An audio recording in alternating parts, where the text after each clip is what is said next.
problema sa mga brownout o power interruptions mababawasan na raw. Dahil pinagana na nitong Mayo ang 52 billion peso MVIP o Mindanao Visayas Interconnection Project. Kinonekta nito ang Mindanao grid papunta sa Visayas grid gamit ang high voltage submarine cable. Dahil dito ayon sa GCP, konektado na ang lahat ng tatlong major power grids sa Luzon, Visayas at Mindanao. Ibig sabihin, pwede nang maghiraman ng kuryente ang tatlong malalaking isla ng bansa.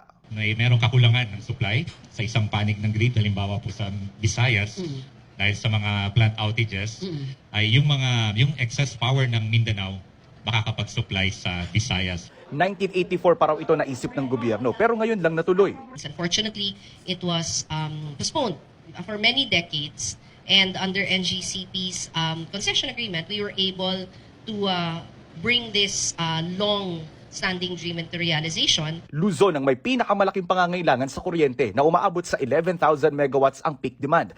2,400 megawatts naman sa Visayas at 2,200 megawatts sa Mindanao. Sa ngayon, 112.5 megawatts pa lang ang transfer capacity o kayang ilipat na kuryente ng MVIP. Pero madodoble na raw yan sa pagtatapos ng Hunyo. At bago naman matapos ang 2023, maaabot na raw nito ang full transfer capacity na 450 megawatts na kaya pa raw ma-expand sa 900 megawatts kapag dumami ang populasyon at tumaas ang demand sa mga susunod na panahon. We're very confident matatapos yan this year, yung full capacity at 450. May mga challenges lang in certain areas, no, mostly on the Cebu side. Ang Mindoro Island naman na paulit-ulit nagkaka-brownout, sisimulan na ring ikabit sa NGCP. Gusto namin nung i-connecta. 2011 pa lang, nag-apply na kami sa ERC para i-connecta. Bakit? Kasi kailangan naming dumaan dyan sa Mindoro for our plans papunta sa Palawan and also to Panay eventually, no? Kasi gusto namin may looping.